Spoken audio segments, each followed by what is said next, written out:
अगर तुम मायके गई तो वापस इस घर में मत आना। रियांश अपनी पत्नी प्रिया पर भड़क रहा था। कई महीने से प्रिया नोट कर रही थी।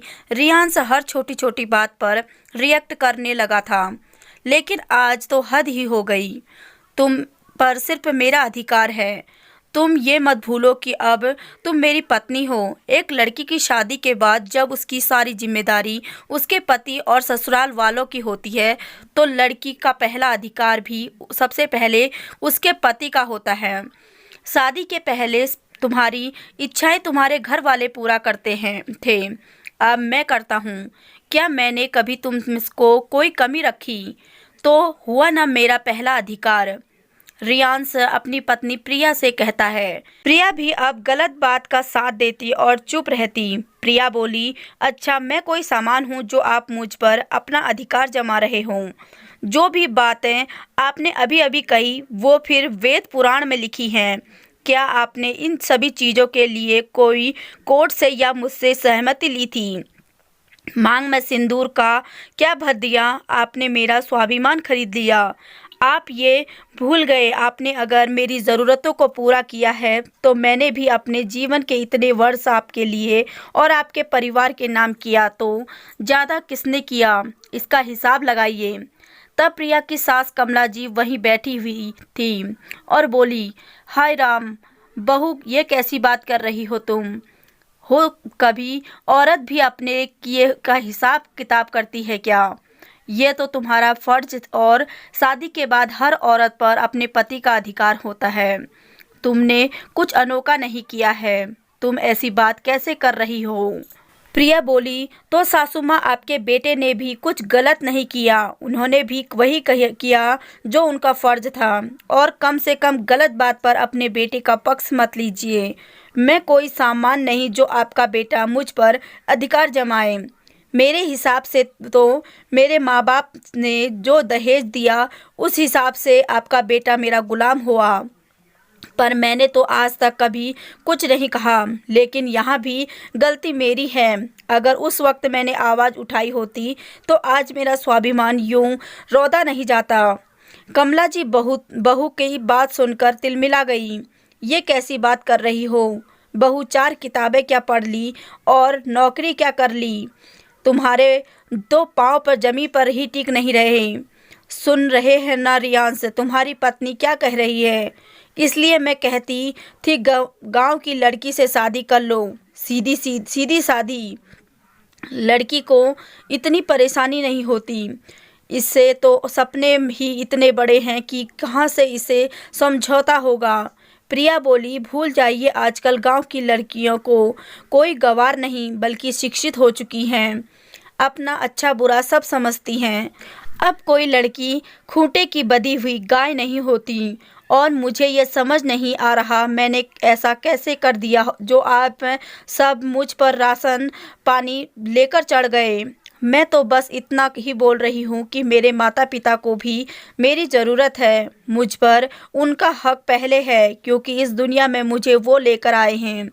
अगर आपको मुझ पर हक जमाना है तो भगवान से प्रार्थना कीजिए कि अगले जन्म में मैं आपकी बहू नहीं बेटी बनकर देना। कमला जी बोली, बहू, तुम्हें नहीं लगता तुम ज़्यादा बोल रही हो? तुम्हारे माता पिता की तुम अकेली संतान हो तो इसमें हमारा क्या दोष है? एक तो बिना बताए तुम अपनी तनख्वाह आए दिन अपने माता पिता को भेज देती हो। अब तुम अपने माता पिता को इस शहर में रखना चाहती हो। ये तो नहीं हो पाएगा बहू, तुमने तो कुछ ज़्यादा ही मांग लिया। रियांश बोला, अरे नहीं माँ, ये तो चाहती थी कि वो हमारे साथ रहे। जब मैंने कहा कि यह संभव नहीं होगा तो इसमें उन्हें इस शहर में लाने की बात बताई क्या? मैं घर जमाई बनूंगा। अगर वो इस शहर में रहेंगे और हमारे संबंधियों को पता चलेगा तो हमारी क्या इज्जत रह जाएगी? इसका पूरा ध्यान उन्हीं लोगों पर रहेगा। तभी तो कह रहा हूँ कि इस पर पहला हक मेरा है, न कि इसके मायके वालों का। उस दिन तो बात जैसे तैसे खत्म हुई। प्रिया ने सोचा कैसे वो अपने माँ बाबा को छोड़ दे। उनका तो बस एक ही सहारा है वो। कुछ महीनों बाद फिर से प्रिया के पिता की तबीयत खराब हुई, जिसके लिए उनको दिल्ली ले जाना था। प्रिया की मां कांता जी बेटी को बोली, बेटा अगर तुम्हारी जान पहचान का कोई है तो उससे बोलकर टिकट करवा दो। मैं इन्हें लेकर अकेले छोड़कर कैसे जाऊं? तुम भी बार बार परिवार को छोड़कर हमारे लिए परेशानी मत उठाओ। मैं वहाँ सब कर लूँगी। प्रिया बोली, नहीं माँ, कोई परेशानी नहीं होगी। मैं पापा के साथ चली जाऊँगी। आप और पापा बिल्कुल परेशान ना हो। माँ बाप बच्चों के लिए इतनी परेशानी उठाते हैं तो क्या एक बेटी बाप के लिए इतना नहीं कर सकती? जहाँ तक मेरे परिवार की बात है, परिवार की पूरी जिम्मेदारी क्या एक औरत पर ही होती है? पति पत्नी दोनों पर ही नहीं होती है। अगर कुछ रोज के लिए ये बच्चों को संभाल लेंगे तो आप चिंता मत कीजिए, मैं टिकट करवा कर और छुट्टी लेकर आती हूँ। प्रिया और उसकी माँ की बात कमला जी ने सुनी। उससे जरा भी सब्र ना हुआ और उन्होंने दफ्तर फ़ोन करते हुए रियांश को सारी बात बताई। जब रियांश घर आया, प्रिया रोज की तरह उसकी पसंद का खाना बनाती थी। वो बोला, क्या बात है, आज फिर कोई बात मनवाने के चक्कर में तो नहीं होना? अब ये मत कहना कि मायके जाना है या उन्हें यहाँ लाना है, क्योंकि मैं तैयार नहीं हूँ। कमला जी मुस्कुरा रही थी। प्रिया समझ गई। वो बोली, आज्ञा की ज़रूरत छोटों को पड़ती है। पति पत्नी का रिश्ता तो बराबरी का होता है। जैसे आपको खाना खिलाकर मैं अपना पत्नी धर्म निभा रही हूँ, और आपको ये बताकर कि मैं 1 हफ्ते की छुट्टी लेकर अपने पिता को दिल्ली इलाज के लिए ले जा रही हूँ, वो एक पुत्री धर्म निभाऊंगी। जैसे ही रियांश तेज़ आवाज़ में बोलना चाहा तो धीरे से बोली, ध्यान रखिएगा, मैं भी अपने स्वाभिमान के लिए आवाज़ ऊंची कर सकती हूँ। बच्चे घर पर हैं इसलिए चुप हूँ, वरना आज जो आप करेंगे कल वही इसमें पाएंगे। उसने प्यार से बच्चों को खाना खिलाया और उन्हें कमरे में भेज दिया। कमला जी आग बबूला हुई जा रही थी। जब बहू के सामने दाल नहीं गली तो अगले दिन कमला जी ने प्रिया को बिना बोले प्रिया की माँ को फ़ोन किया और बहुत कुछ बोली। कांता जी बेचारी कहती भी क्या करती। उन्होंने बेटी को आने से मना कर दिया। तब प्रिया समझ गई कि और उसने किसी की एक ना सुनी।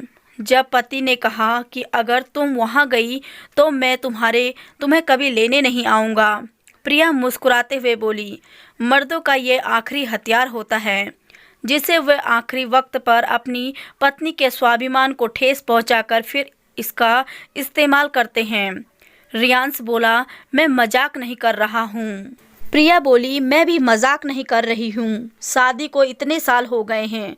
मैंने आपको पत्नी का सुख दिया, पिता बनने का सुख दिया, आपके घर परिवार को संभाला और नौकरी करके आपका सहयोग दिया। मुझे लगता है इतनी जिम्मेदारी और इतना समय एक औरत के लिए बहुत देता है। आप भूल रहे हैं कि मैं पत्नी होने से पहले एक बेटी हूँ और मैं अपनी बेटी होने का फ़र्ज को भी निभाना चाहती हूँ। आप अपने बच्चों को संभालिए, मैं अपने पिता को संभालने जा रही हूँ। बस जब बच्चे आपसे सवाल करें तो उन्हें सच बताइएगा, आपको आपका जवाब मिल जाएगा। इतना कहकर वो चली गई। प्रिया कुछ घंटे में अपने माता पिता के पास पहुंची और उसी रात की फ्लाइट से पिता को दिल्ली ले गई। उनको डॉक्टर को दिखाया और 1 हफ्ते बाद वापस अपने मायके लौट आई। माँ बोली, अब तुम अपने ससुराल वापस जाओ, तुम्हारे बिना वहाँ बच्चों को परेशानी होगी। प्रिया बोली, बच्चों की जिम्मेदारी क्या बस एक औरत की ही होती है? क्या औरत पर बस उसके पति का अधिकार होता है? पत्नी का कोई स्वाभिमान नहीं होता। एक औरत का भी तो उसके मन और खुद पर अधिकार होता है। कुछ वक्त उन्हें मेरे बिना ही संभालने दीजिए। कुछ मर्दों को हर चीज़ आसानी से मिल जाती है, जिसके कारण वो औरतों की कद्र नहीं करना भूल जाते हैं। लेकिन जब खुद करना पड़ता है तब शायद उनको एहसास हो, और रियांश को बोलकर कोई एहसास होने वाला नहीं।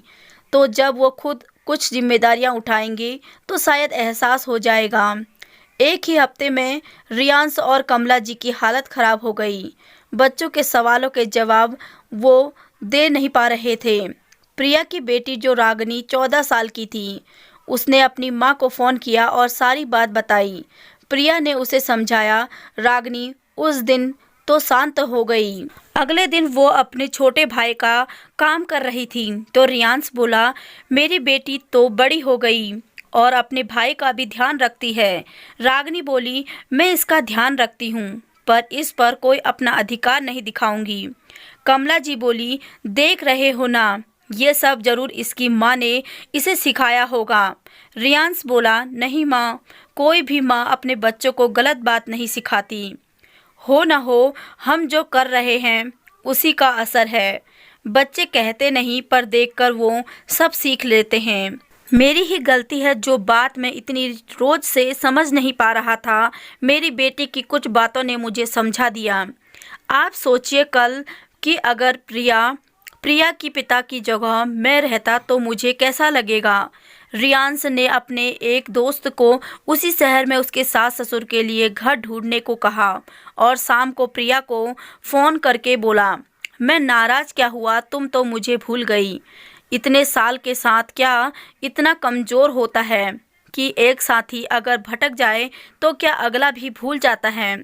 प्रिया बोली, मैंने तो खुद पर और अपने हर खुशी पर आपको पूरा अधिकार दिया पर आपने खुशी और अधिकार चुना और जिम्मेदारी और मैंने मेरे स्वाभिमान को भूल गए। आज ज़रूर बच्चों ने आपसे ऐसा कुछ कहा होगा जिसके कारण आपको एहसास जागा। काश कि आप मेरी जगह रह कर देखते, तब आपको परिस्थिति समझ में आती। रियांश को अपनी गलती का एहसास हो चुका था। कमला जी को थोड़ा वक्त लगा, आखिरकार उन्हें मानना ही पड़ा। रियांश बड़े आदर साथ प्रिया को वापस लेकर आया। कुछ महीनों बाद उसके साथ जाकर एक घर उसके माता पिता के लिए लिया और वक्त रहते उन्हें शिफ्ट किया ताकि प्रिया परिवार के साथ साथ अपने माता पिता को भी संभाल सके। अब प्रिया को कोई दिक्कत नहीं होती। अपने घर और माता पिता की जिम्मेदारी को वो अच्छे से निभा रही थी। तो आपको ये कहानी कैसी लगी, कमेंट सेशन में अपनी राय ज़रूर बताएं। अगर आप चैनल पर नए हैं तो चैनल को सब्सक्राइब ज़रूर कीजिए।